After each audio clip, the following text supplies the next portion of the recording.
But we can't say the same for the western part of the state. Torrential downpours stalled over Memphis Saturday, causing severe flash flooding, water swamping parts of Interstate 40, causing several water rescues. And now north of Memphis in Rives, Tennessee, several homes are flooded. And as of yesterday, some people still haven't heard from family members who live there. And right now in Kentucky, flooding is bad all over the state. Governor Beshear says while the water is beginning to recede, conditions are still very dangerous. Some Democrats are calling out their own party for a lack of leadership or vision. Former Bill Clinton advisor Doug Schoen says the only strategy Democrats have at this point is opposing Donald Trump. The Democrats were and are out of step with the American people. The American people want to move in the direction Donald Trump is moving in terms of the budget, certainly the border. They probably don't want to move as quickly as he does, but they see my party as rudderless, leaderless, without a message, strategy, and out of touch with the American people. And I think the polls bear that out. I believe in a moderate Democratic Party, and right now my party exists only to oppose the Republicans. It doesn't have new ideas, fresh ideas, frankly, any ideas other than oppose, which works if Trump is unpopular, but doesn't work in a national election. The DOGE cuts to NOAA are concerning some, especially since severe weather season is here. Robert Thornton explains. AFN has previously reported on the cuts to NOAA. Mark Moreno of Climate Depot told AFN the public is hearing the country cannot function without a fully employed federal agency and says that is utter nonsense. In March, NOAA announced a 10% reduction from its current workforce. Many in the weather enterprise have taken to social media to criticize the cuts. Issues cited include lack of personnel and lack of weather data gathered by the National Weather Service, which could result in reduced accuracy of forecast and possibly loss of life. There is also concern that the newly hired intelligent probationary workers now terminated will not have the opportunity to be leaders. Another concern is veteran meteorologists working overtime due to the loss of entry-level jobs and the cost of it. The DOGE cuts were the topic of a recent Weather Brains podcast episode. The guests were not in favor. Tom Skilling is a retired meteorologist from WGN-TV. Everybody's familiar with Weather Service products, and they want, when lightning is flashing at 11 o'clock at night and part of their neighborhood is being swept away by a tornado, they want people on duty that are telling them what's going on. Louis Uccellini, a retired former director of the National Weather Service, referenced a book on government and politics. This is the wrecking crew. This is what conservatives do when they take over the government. This is the playbook. So I am worried. Some podcast guests said it will take a long time to recover from the cuts. The Trump administration says the cuts are needed across the board to help the nation with its debt and deficit problem. I'm Robert Thornton. More news available online at afn.net and download the AFN mobile app for your Apple or Android device. I'm Rusty P. Hello, my name is Andy Miller, and I'm the president of Wesley Biblical Seminary based in Ridgeland, Mississippi. We are developing trusted leaders for faithful churches, and we do that based in the authority of Scripture and in the reality that Christians can be transformed. We do that also through bachelor's, master's, and doctoral degrees. We'd love for you to learn more about Wesley Biblical Seminary at wbs.edu, where we're developing trusted leaders for faithful churches.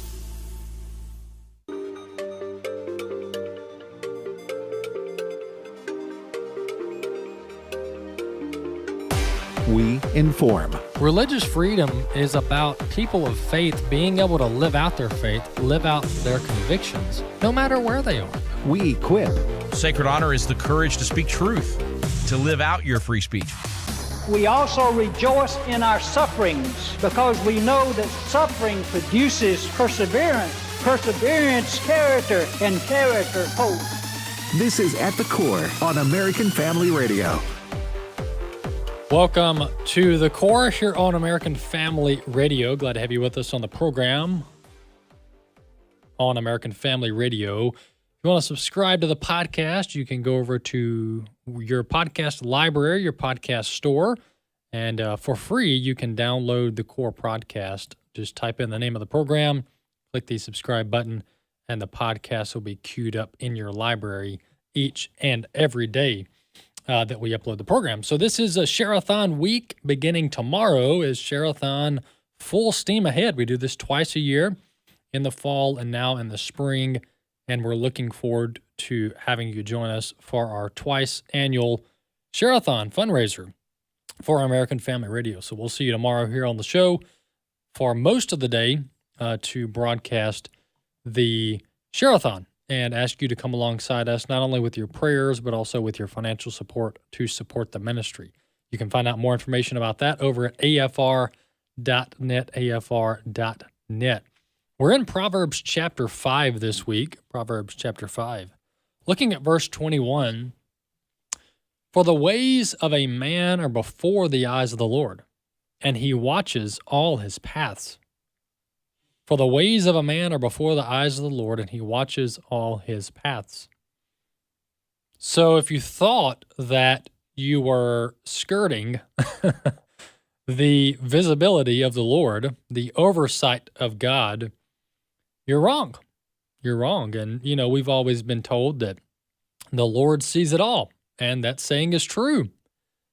Proverbs chapter 5, verse 21, for the ways of a man are before the eyes of the Lord, and he watches all his paths. It's often easy to think that, well, the Lord doesn't have, out of all this earth, the Lord doesn't have the time or the capacity to know each man and each man's ways. But that's counter Scripture. That's not what the Scripture says. The Scripture says, for the ways of a man are before the eyes of the Lord, and he watches all his paths. So let that be an encouragement for you. If you're living righteously, let that be an encouragement for you, that your good deeds are not going unnoticed. If you're living unrighteously, let that be a warning shot across the bow that the Lord is watching. The Lord is aware, and He will remember it when it comes Judgment Day. Those who defy His ways and defy His word, there is Judgment Day. And judgment isn't something that everybody loves talking about, but the reality of Scripture is that there is heaven and hell. And the believer and the unbeliever alike will face judgment, final judgment. And you are going to want to be found good and faithful, a good and faithful servant before the Lord. So remember that. And let the fear of the Lord be healthy. Let it be a healthy fear that drives you towards the things of the Lord. That's what the fear of the Lord is intended to do, and that is to draw us to Himself. That's Proverbs chapter 5, verse 21. Well, we've got guests in the second and the third, but I'm going to go ahead and jump into some stories for the segment. This segment. The first thing I want to do is play this clip from the Commerce Secretary, Howard Lutnick. And in this clip, he's talking about something I actually alluded to last week, and that is the national security implications to exporting manufacturing, and sending manufacturing overseas. What are the national security implications for that? There's a lot. There's a lot of national security implications for shipping our jobs and our manufacturing capacity overseas. Let's listen to this clip. This is Howard Lutnick talking about how we've shipped much of our national security industry overseas. You've got to realize this is a national security issue. I mean, we don't make medicine in this country anymore. We don't make ships. We don't have enough steel and aluminum to fight a battle, right? All our semiconductors are made overseas, so every button we press when we try to start our car or even use our microwave, these are all semiconductors. They're all made elsewhere. We've got to start to protect ourselves, and we've got to stop having all the countries of the world ripping us off. We have a $1.2 trillion trade deficit, and the rest of the world has a surplus with us. They're earning our money. They're taking our money. Right. And Donald Trump has seen this, and he's going to stop it. So it is going to be a big change. Of course it's going to be a big change, but the rest of the world has been ripping us off for all these many years. Donald Trump has seen it. He's spoken about it. I understand and he's just not going to take it anymore, and that's his model. Well, that's Commerce Secretary Howard Lutnick talking about how we have exported the manufacturing capacity for much of our pharmaceutical industry, even a lot of our steel and aluminum, and the chips. The computer chips have been largely produced overseas. We just don't have the capacity today to backfill that. If the supply chain were to break down, we saw this during COVID, if the supply chain were to break down, we don't currently have the capacity to make up for that loss, which is a really bad place to be. And we point out all of these issues, and then when we talk about fixing it, everybody throws up their hands. They don't want to try to fix it. And President Trump, through this tariff announcement last week, he's already got 50 countries to the table, 50 nations at the negotiating table. Now tell me who else and how else you can get 50 countries and their trade representatives to the negotiating table in 48 hours. How can you do that without the use of what I call the tariff tool? The reality is there is no other way, at least that anybody's ever found, to get 50 trade partners to the negotiating table in under 48 hours. And that's what President Trump did. And I think this is all going to level out. I think the market's going to level out. I honestly think we're probably at the bottom. That's just my guess, and I'm not an economist, so take it for what it's worth. But I think we're probably at the market bottom for this correction, for this drop.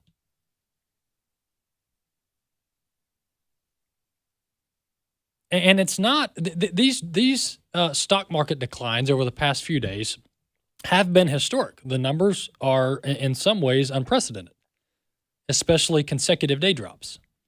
So I'm not downplaying the market drops, but what I am trying to do is bring sensible discussion to the table. And right now there's just so much hysteria. And what I find, and Bobby and I were talking about this morning, Bobby, what I find quite ironic is many of the so-called economists and talking heads on TV that are talking like this stock market drop is apocalyptic and the end of the world, these folks, many of them are buying the bottom. They're buying into the market because they know it's a trusted system. All the while demeaning his acts, policies, procedures, ideologies, etc. But buying into it. Oh yeah. Why not? This is the Warren Buffett effect. Yes. When everybody else is fleeing, that's when he scoops in and swoops in and buys, scoops up the opportunities. So yes, and not to mention there was a lot of talk about how the tech sector was overvalued, way overweighted. A lot of talk about that. Yeah, and for some time. Yeah, even going in before the inauguration. So this talk goes back months, and so I just think that there's so much focus, and I think it has to do with the Never Trump syndrome. I really do. There's half of the country, Bobby, that wants Trump to fail. Let's remember that. Let's not forget. Maybe not half, 45%.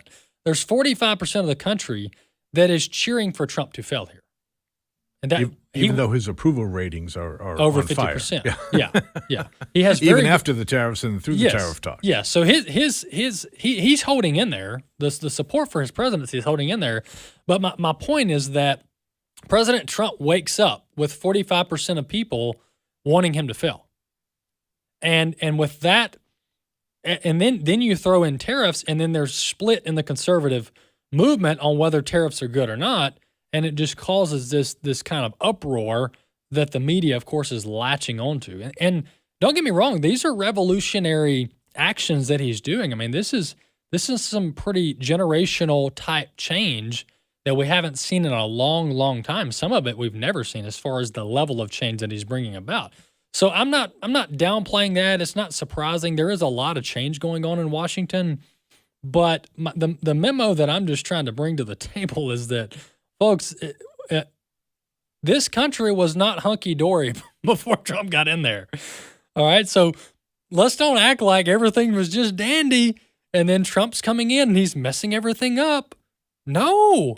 This country was, and arguably still is in many ways, is going towards this cliff, and nobody has any way to stop us, and Trump's got some ideas on how to slow this train ride off the cliff down, but nobody wants to hear it or do it in Washington.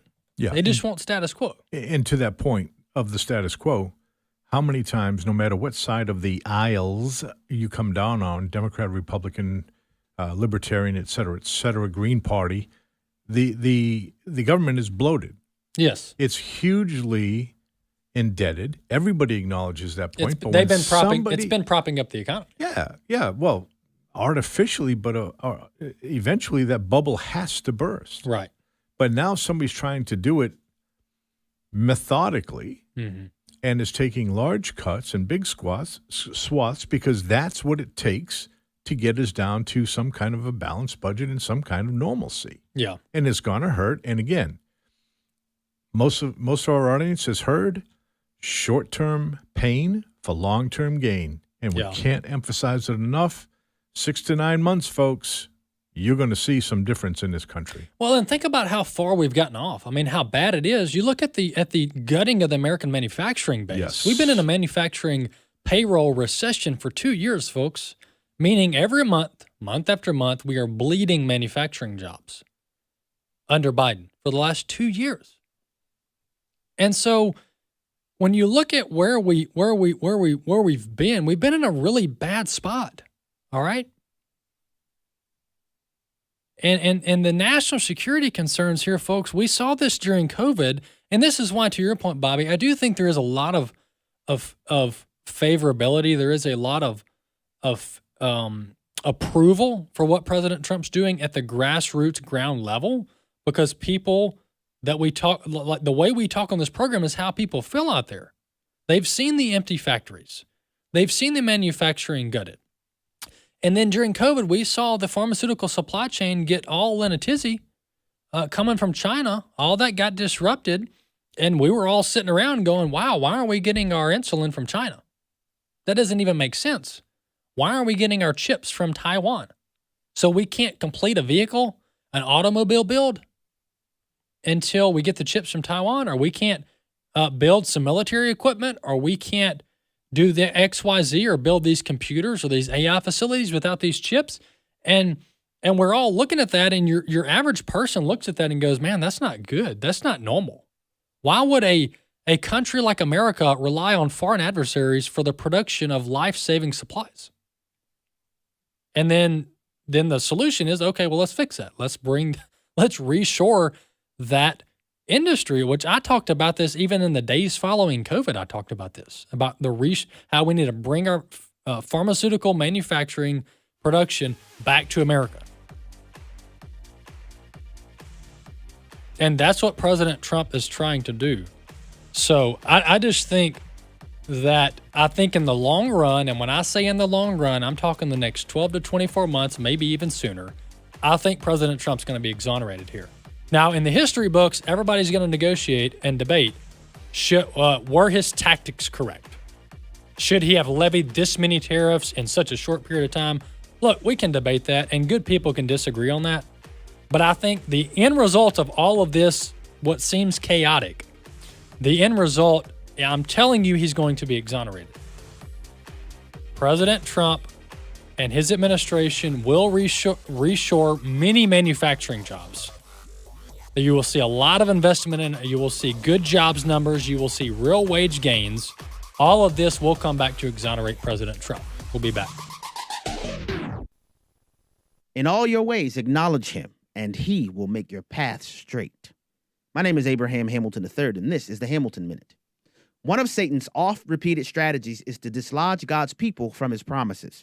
The way that strategy is executed is to get us to focus on the current trial or problem to the exclusion of God's character, nature, and historical record. The key to overcoming that scheme is to acknowledge God in every circumstance. Acknowledge him in Scripture comes from the Hebrew word yada, which means to carry forward into every circumstance the full scope and weight of God's character and nature. The same God who has delivered us from the clutches of eternal darkness leads and guides us now by his Spirit. Listen each weekday from 5 to 6 p.m. Central for the Hamilton Corner, or visit the podcast page at afr.net for more from Abraham Hamilton III, Public Policy Analyst for the American Family Association.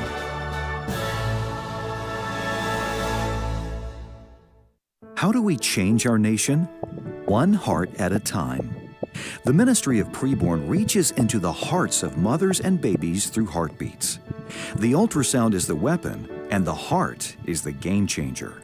Here's how a nurse describes it. When she saw the picture of her baby on ultrasound and saw that beating heart, it was a defining moment that just broke her. And she said, I just can't allow this baby to be killed, with her own words. By letting a mother hear her baby's heartbeat and see her baby in the womb, you're empowering her to choose life. I cannot tell you how many times a baby's life is saved through ultrasound. It's just an incredible tool. Your caring tax-deductible gift saves lives. To learn more or donate, visit preborn.com/AFR. That's preborn.com/AFR. Or dial pound 250 and say the keyword baby. That's pound 250 baby. Well, the song says, please come to Boston. And if you are a baby boomer in particular, you remember that popular song from the 1970s? Well, we're going to Boston. We here at American Family Association and American Family Radio are going to take a tour of that great historic city and the whole surrounding area. And that's going to be in October. And we're about 3/4 of the way full with our tour there. And then, of course, we're going to Colonial Williamsburg, Jamestown, and Yorktown, as well as a tour of Washington, D.C. and George Washington's Mount Vernon. We're doing that in June and September. And so if you want information on any of our 2025 tours, go to wildmongroup.com, WILDMON group.com for all the information, and hopefully we'll see you in Boston.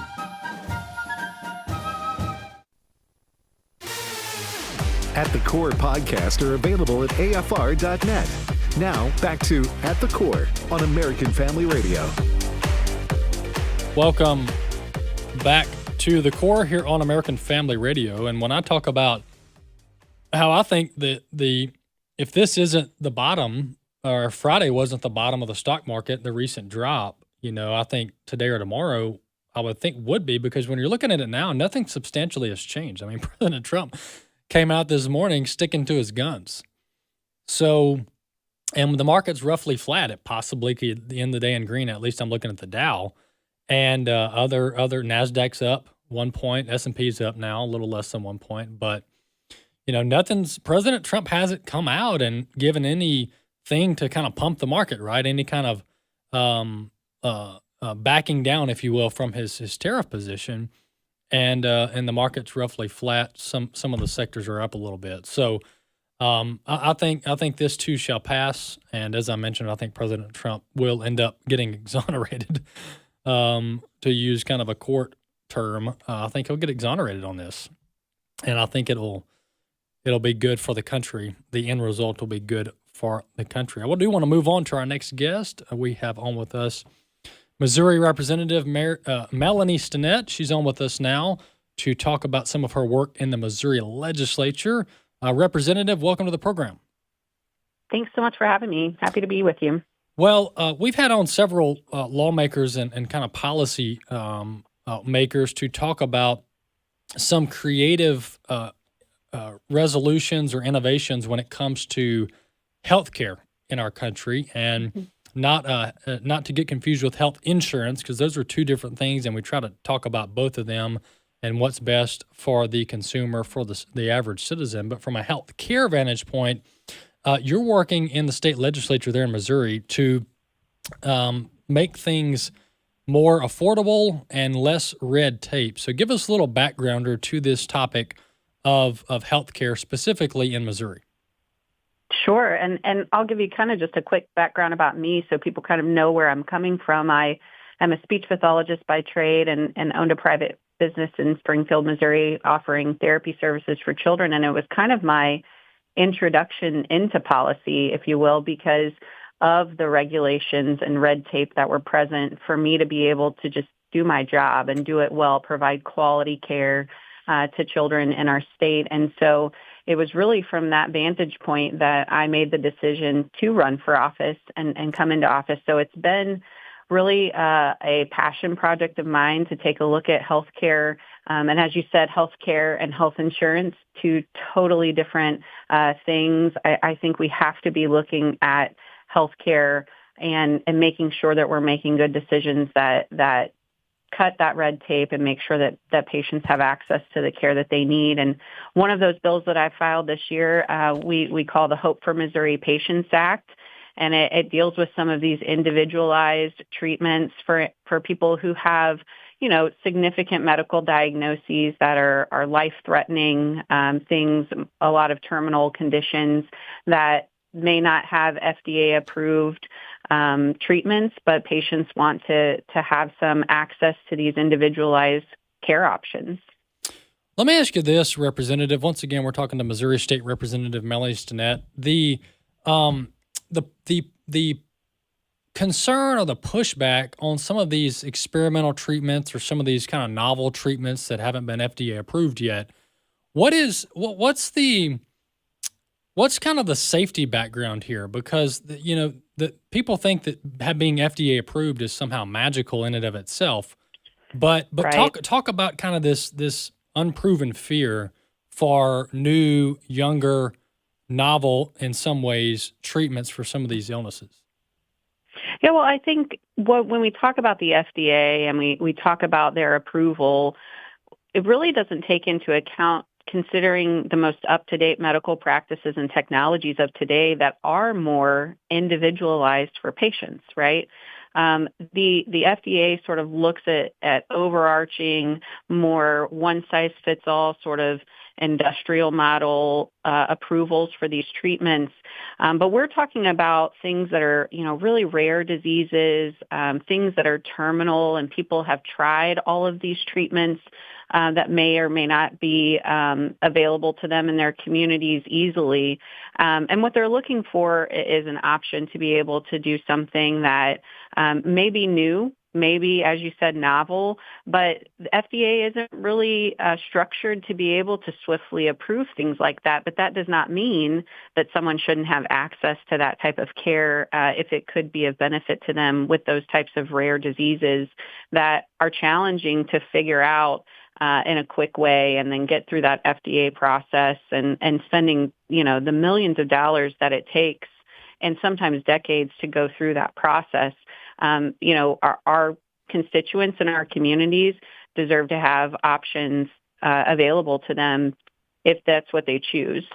Let me ask you this. The off-label use is a very common thing. Anybody who talks about using something off-label, that just means it's not being used primarily for what it was approved for, but it could still be proven safe and effective for some of these other tertiary needs. When you talk about the Hope for Missouri Patients Act, is this aimed at giving physicians kind of this freedom, this liberty from maybe a liability vantage point to go and venture down these off-label uses, or is it just flat out not allowed right currently to explore some of these more new experimental treatments? What is this aimed at changing as far as a law or regulation that is going to open the door for physicians to prescribe or use some of these newer or different treatments? Yeah, it's my understanding these just are not allowed to be put in place or tried by patients. And so it is a frustrating component for someone, as I mentioned, who may be terminally ill and is just trying to get some, potentially even just some relief. It may not be a cure. It may not be something that sets them free from the disease that they have, but makes them more comfortable or slows the challenges of that disease. And, from a vantage point from a physician, it is challenging. I also think that people often think that these bills are aimed towards making an insurance company pay for something. And that's not the case either. Many of these patients are willing to pay out of pocket or find a way to pay for these treatments, but they just simply aren't allowed to without this legislation. And so, I think there are still some guardrails in the legislation that ensure safety. We don't want people, accessing treatment in a way that's unsafe. That's certainly not the goal. But I do believe that there are ways to go about this. I believe my legislation is a roadmap to be able to do that. Missouri would be one of, I believe, we would potentially be the 7th state to do so. So it's not that there haven't been other states to do it, but I do think it allows Missouri to be more innovative in the way that they approach medicine and allow physicians and their patients to make those decisions closer to where the patient is versus where the federal government is or where the insurance company is. I always believe that getting closer to the patient and that physician and patient making that decision is the best thing. Absolutely. Once again, we've been talking to Missouri State Representative Melanie Stinnett on her bill in the Missouri legislature, the Hope for Missouri Patients Act, which is aimed at opening the door for life-saving or at least life-altering treatments for folks who are going through rare diseases or sometimes terminal illnesses.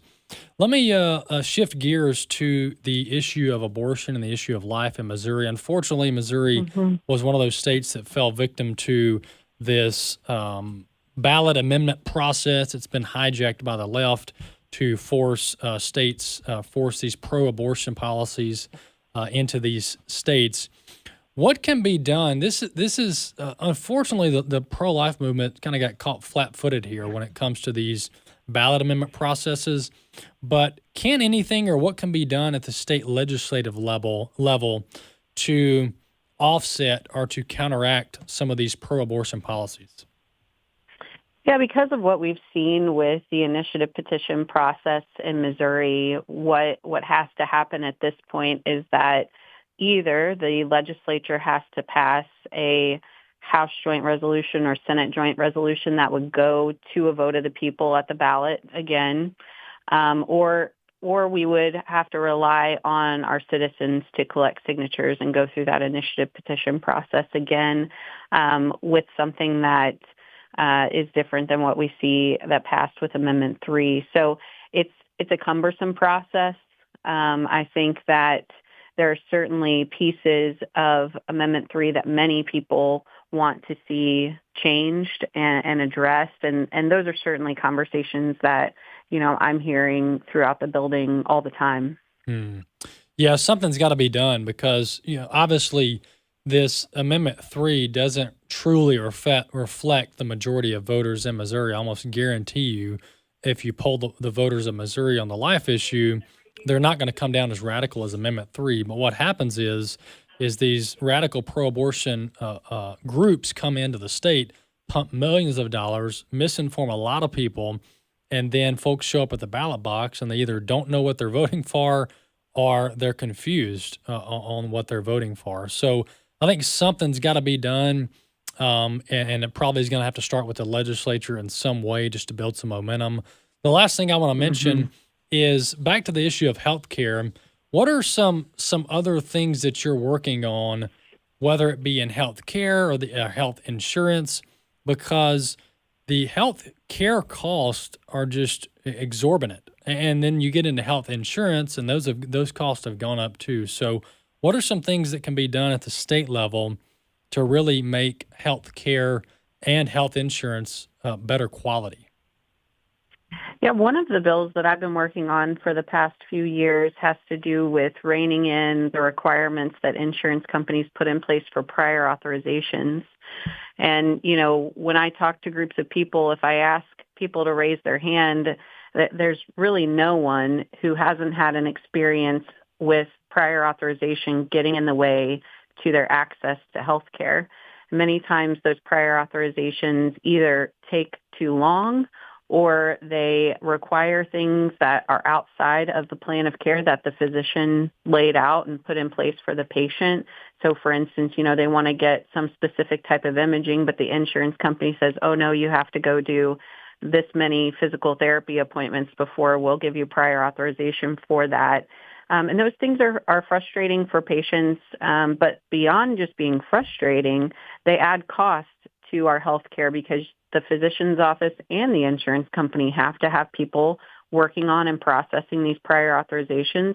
But even more importantly than that, they insert delays to care for patients. And so again, when we were talking earlier about making sure that those decisions are made as close to the point of that relationship with the physician and the patient, I think what my prior authorization bill does is target that as well, making sure that if a physician and a patient agree that this is a course of treatment that they think is best for them, the insurance companies, we don't want them getting in the way of that access to care and delaying treatment, because we know that delayed treatment just inserts more costs in the long run as well if a patient doesn't get that care as quickly as possible. So that's a great bill that I've been working on for several years. I hope to see it get to the finish line this year. But we've got a good group. I chair the Health and Mental Health Committee in our House, and we've had a great group of bills that are really trying to focus again on that access to care, but good quality care and decreasing costs.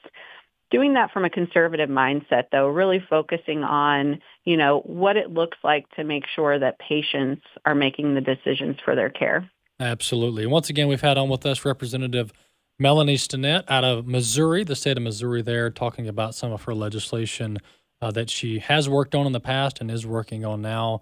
Representative, thanks so much for coming on the program.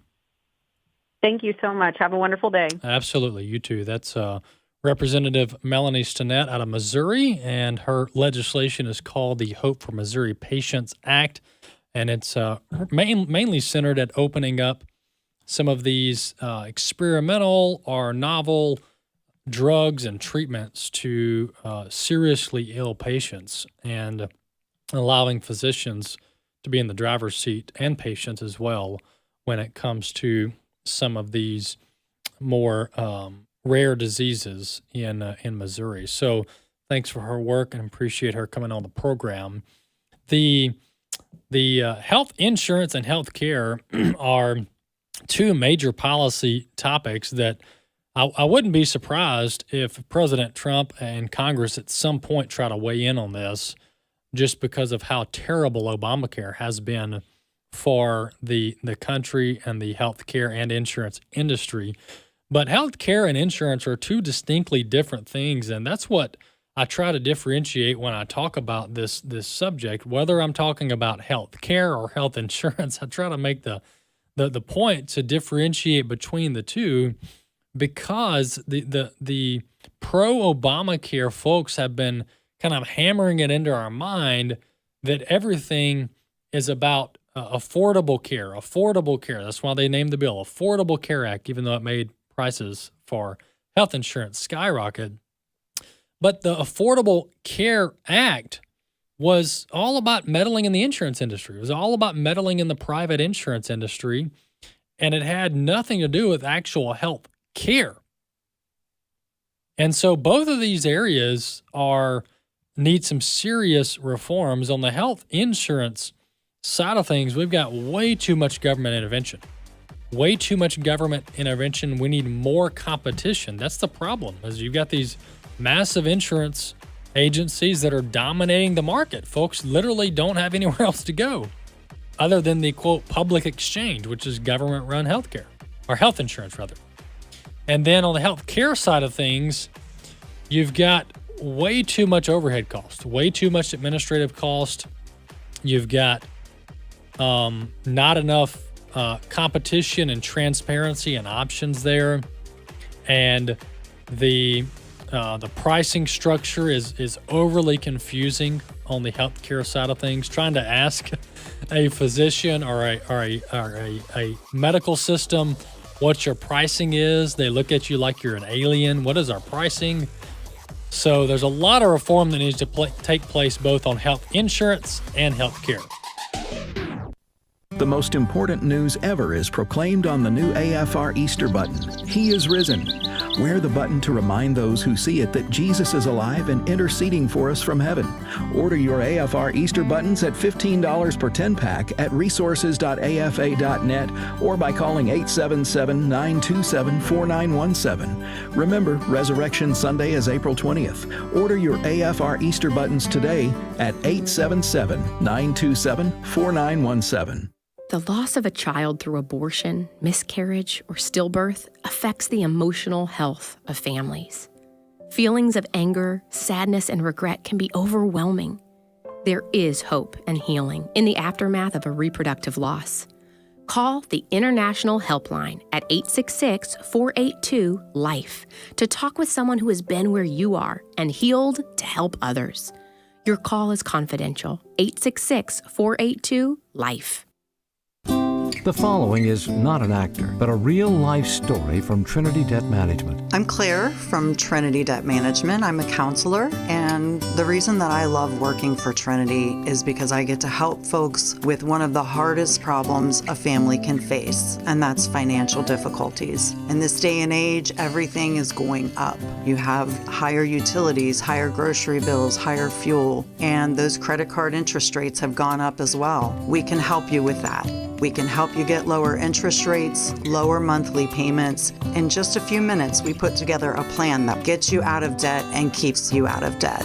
I love my job. It's a great program and a very smart way to find debt relief. If credit card debt has you down, call Trinity at 1-800-788-1813. I'm Claire, a Trinity counselor. Call me and become debt-free for keeps. 1-800-788-1813. What's the one thing a girl can't live without? Hi, I'm Mark Gregston with Parenting Today's Teens. Even if your teen tries to tell you otherwise, she can live without her cell phone, her makeup, and the pair of boots too. But the one thing she really does need to survive is relationship.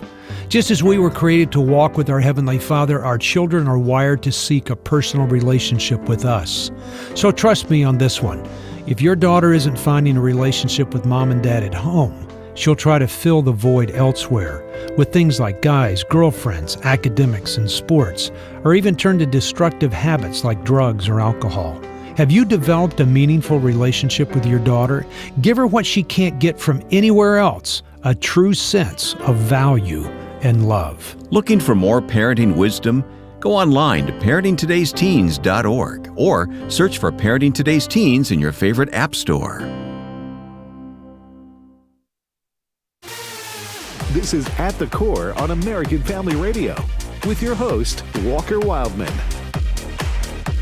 Welcome back to The Core here on American Family Radio. Walker Wildmon here with you on this edition of the program. Glad to have you on the show with us. As I mentioned in the first segment, you can subscribe to the podcast wherever you listen to podcasts. Just type in the name of the program and then click the subscribe button, and the show will be queued up in your library each and every day. Well, before we jump to our next guest, I want to remind you of several events that we have coming up at American Family Association and other events. The Activate Summit is coming up in June, and registration is actually going to close out this month in the middle of April. So if you do want to join us at the Activate Summit, the dates are June 12th through the 14th. In Tupelo, Mississippi, Activate Summit 2025. We would love to have you join us. Our theme is Biblical Bedrock, building on the authority of Scripture. So you can go over to afa.net/events.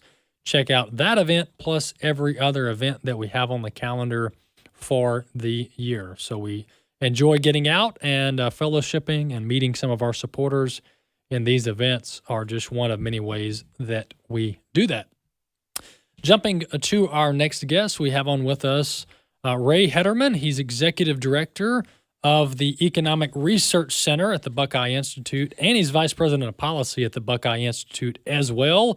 Rea's with us now. Hey, Rea, welcome to the program. Thank you for having me, Walker. It's a pleasure to be here. Well, Rea, we just actually wrapped up last segment talking to a Missouri representative, Melanie Stinnett, about some of her bills in the Missouri legislature regarding health care and some reforms there that need to take place. But down in Mississippi, we're dealing with, have been dealing with, an attempt at Medicaid expansion. And we've had multiple guests on in recent months to kind of talk about this overarching topic. But before we jump down to the Magnolia State and talk about the concerns with Medicaid expansion, tell us, Rea, how we got here through the Obamacare route and other things. Tell us how we got to this point where there's so many concerns and problems with Medicaid at the state level. Yeah, so Medicaid at its heart is a partnership between the federal governments and state governments. And the idea was the federal government provides a lot of the money and the state administers it. And the problem is, Medicaid started out in 1960s as part of the Great Society, aimed at very needy people. How are we going to help disabled people, poor elderly people, poor women? And over time, we've seen an expansion where Medicaid covers more and more people. The most famous example, or infamous, if you will, was in 2009 when President Obama enacted Obamacare, which really changed the social contract of Medicaid. The idea was, Medicaid was going to be a way to help people that needed government assistance. Again, this were aged, blind, disabled, poor elderly, poor children, poor women to help them while they were pregnant. And Medicaid in 2009 said, look, we're going to give benefits to healthy working age adults. And this is a pretty radical reform because even back, in the Great Society with FDR, the idea was you had to work to receive benefits. And Medicaid expansion fundamentally changed that program. And of course, that meant that states were going to have a huge hit to their bottom line. States are going to come up with a lot more money. So the federal government essentially bribed states and said, look, normally the federal government pays about 2/3 of a Medicaid bill. But for these healthy adults, they're going to pay 90 cents on the dollar. And so you've seen kind of this weird alliance of people pushing Medicaid expansion throughout the nation between hospitals, some healthcare providers who get a lot more money, and a lot of big government liberals. And the consequence is, a lot of people have gone on Medicaid and haven't gotten off. And Walker, that means that these people have become dependent on the federal government and have left the labor force, haven't come back. And that's one of the things that President Trump is trying to do is bring back work as a bedrock American value where people try to work for their benefits. Yeah. This is the concern. One of the concerns with expanding Medicaid at the state level is, number one, to act like this is all free and nobody's got to pay for it. It's just fundamentally not true. I mean, we're running a multi-trillion-dollar deficit at the federal level, and it's not like we've just got cash sitting around to fund the expansion of this program, Medicaid. And so that being kind of the point number one is that Washington is in no fiscal position to just be expanding programs and saying, hey, we'll cover 90% of it or whatever the percentage breakdown is. And then at the state level, we're not in a financial position either to expand this program because the state's going to have to pick up a portion of it. And I know that portion varies, but that's the fiscal side of it. But what you alluded to is kind of this moral and work ethic side of it, where we're incentivizing folks not to work. And that's very, very problematic when you don't have work requirements. And it just really, it negatively affects the state and the workforce in the long haul. Yeah, that's absolutely right. To your first point about, where the federal government is right now running massive federal deficits. We saw the impact when, the Biden administration spent well beyond our means. We saw, inflation roaring back to the highest level in 40 years because we had an unsustainable fiscal deficit. And, those of us have always said, like, look, you cannot spend beyond your means. Eventually, it's going to catch up to you. And we saw that, with mortgage rates at 7% higher, basically people looking at grocery prices rising 5% every year at least, higher for some goods. And so the federal government right now, Republicans are trying to figure out how they can bring down this budget deficit. And so what we've been seeing is the last several years, a lot of healthcare providers and hospitals have been saying, look, let's spend more on Medicaid, because what happens is the more a state spends, the more federal dollars that a state can receive because of that partnership program. But now the federal government, right, can't keep subsidizing everybody else in the world. So the federal government's tightening your belt, which means that prudent states, and Mississippi is acting prudently in this regards, needs to be careful about spending more on Medicaid when the federal government is looking at a lot of loopholes and gimmicks states have used to draw down more federal tax dollars, because you don't want to create long-term spending obligations, right? You don't want to take on a big debt if you can't pay for it. And when the federal government is looking, for money under seat cushions, trying to crack down on fraud, gimmicks, ways they're paying out to states, ways they're paying out to corporate tax breaks. It's not a good time to creating risky spending patterns. And that's part of the discussion that we've seen down south in Mississippi and play out, quite frankly, in a lot of states across the nation. Yeah. The legislation you're talking about in Mississippi was Senate Bill 2867, and this was an attempt at Medicaid expansion, of which the Governor Tate Reeves, thankfully vetoed because of some of the glaring problems that you've brought up here on the program. Talk a little bit about that, because that's a bold move. It's a good move by the governor, but a bold move when you have the legislature, clearly at least a majority of the legislature behind this Medicaid expansion. Yeah, Governor Reeves basically said, look, I'm going to protect the Mississippi taxpayers against some of these interests. And a lot of the Mississippi hospitals, you're in favor of it because they got more money. And, Governor Reeves looked and said, I don't think this is in the best interest of the Mississippi taxpayer. And especially now that Mississippi, is being bold and on track to eliminate their income tax. And so Governor Reeves is saying, look, this is not the time that we start taking a risk of drawing down more federal funding, shifting funding around to pay for something that could result in higher taxes. And so, there were some provisions in the bill Governor Reeves could be open to and negotiate with the state legislature overall. But basically the message is, we've heard from the Trump administration, they want to be careful on Medicaid spending overall. So now is not the right time to be, moving and running money around, shelling out more money in an attempt to get more money from the federal government. Taxpayer protection is at the centerpiece of Governor Reeves' veto message. And I think he made a wise decision, protecting them. And then he's open to negotiating lawmakers and some other aspects of the bill that won't put taxpayers on quite as much risk.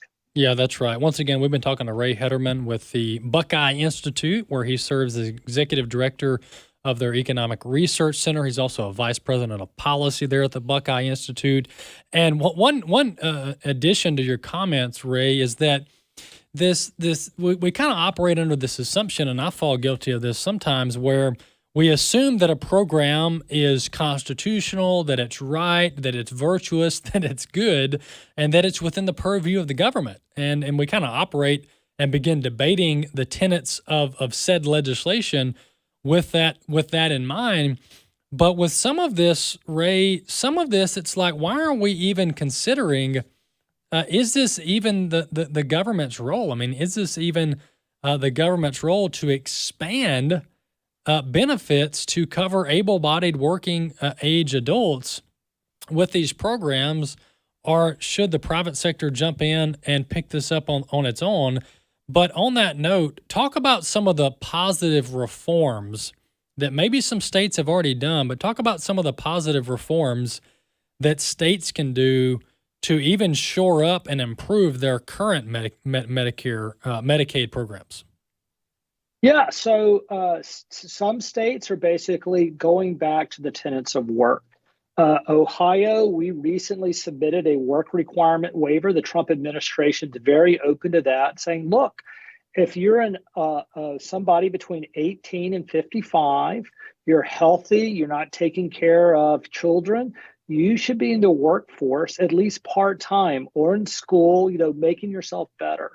And we really need a mentality shift that goes back, that says, if you're going to get a lot of these benefits from the federal government, we're asking you to better yourself as well. That could be through a work program, that could be through a job training program, it could be attending a community college class, because that really gets back at some of the work ethic, right? That basically when people drop out of the workforce, and our research shows that people can earn hundreds of thousands of dollars over their lifetime, because once you drop out of work to get your Medicaid benefits, then you start losing out on skills. You're not bettering yourself.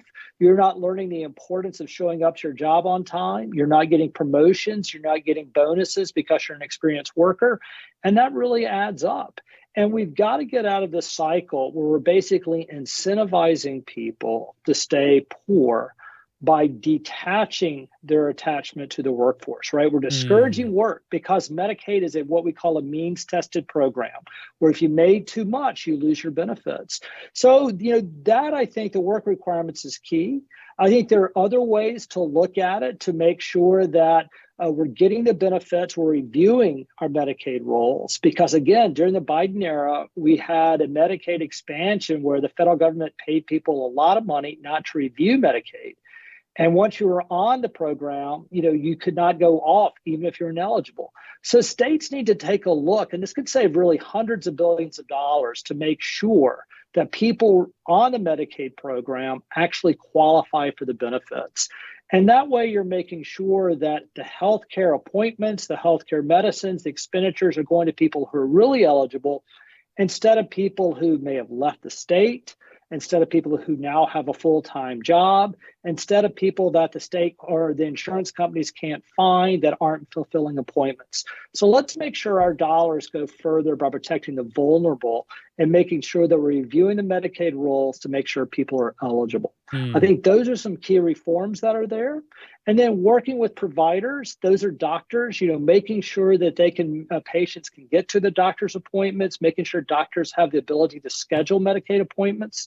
So we're not putting providers on the hook. These are some common sense reforms we've been playing out because this is a constant problem states have.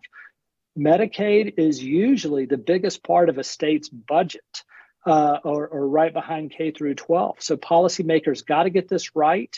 You're going to see a lot more fights during budget season about Medicaid every year because the program keeps getting bigger and bigger. Absolutely. Hey, Ray, thanks so much for coming on the program. Let our folks know what your URL is to check out your work. Yeah, you can take a look at our website, buckeyeinstitute.org, and Walker, I have public comments right now on Medicaid work requirements in Ohio, how that's helping workers. So I invite everybody to come visit our website and check us out. All right. Thanks so much, Ray. Appreciate you coming on. Thank you, Walker. All right. BuckeyeInstitute.org. That was Rea Hederman with the Buckeye Institute. He's a vice president of policy there.